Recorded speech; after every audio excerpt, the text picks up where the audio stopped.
So, Scit hit the fan. That 5-page paper you were putting off for English class, you know, the one that you had an entire month to do, is due tomorrow and you're panicking.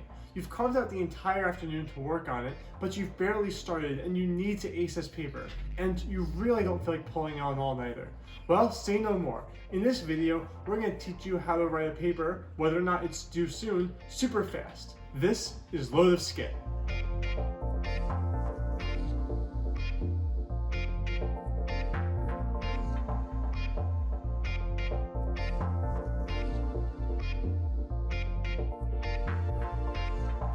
First things first, you gotta look over those instructions and know what you're doing.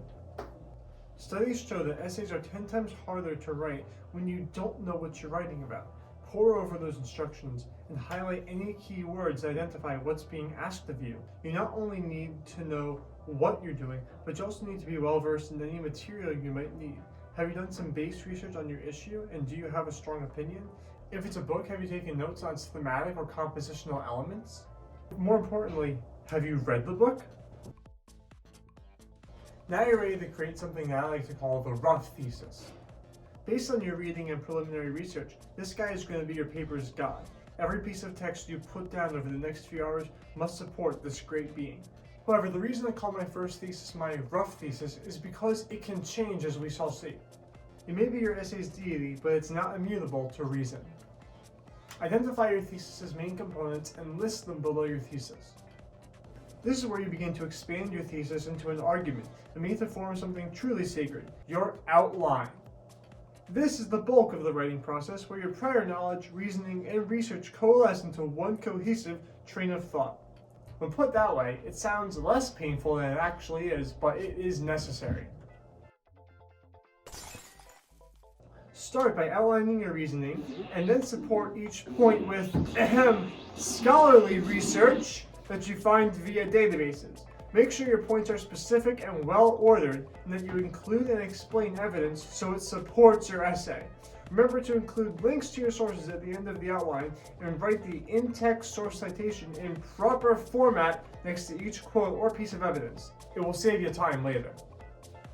Finding and organizing your research into an outline will take some time, but it will be worth it. The beautiful thing about an outline is that it can change as you discover new information. The rough thesis may guide your search process, but as you find information and revise your reasoning, you may find that your thesis could change, expand, or become more specific as well. Additionally, you may wish to use this stage to plan your introduction's hook or your conclusion's ending, but only do this if you have a really great idea in mind. Don't waste too much precious time on these minute details now. You have an essay to write. But first, check your outline for thoroughness and precision.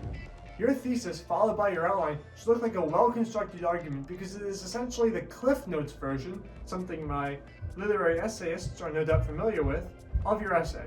You need to make every point and make them clear. Now is when you finalize your thesis to make sure it encapsulates everything the future body paragraphs will say, and that your outline presents a logical and original argument. Finally, we arrive at the most logical step, writing the essay.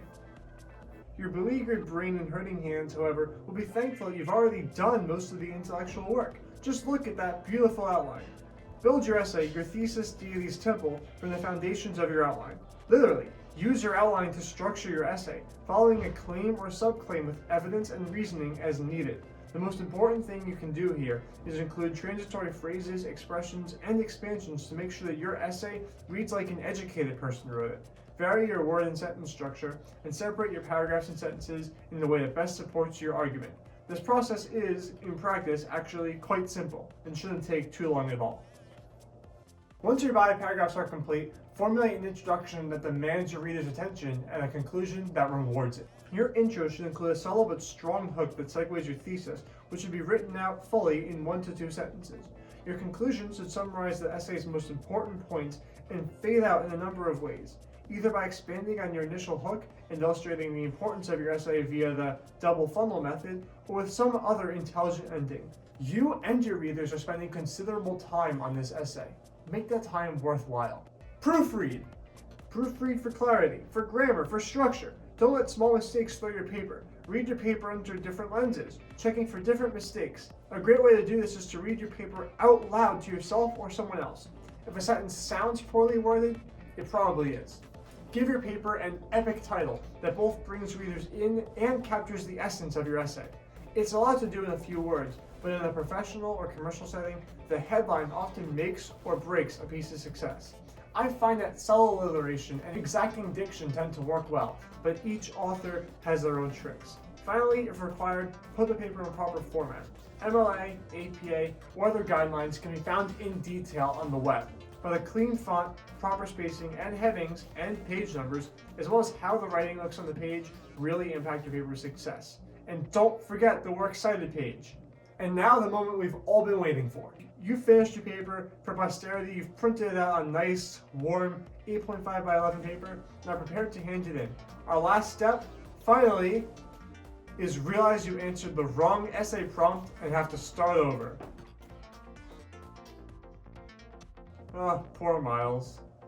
Thank you all for watching, and I really hope this video helped. If it did, please remember to subscribe to our channel and like this video and send it to others who might be interested. Thank you everyone, and Happy New Year.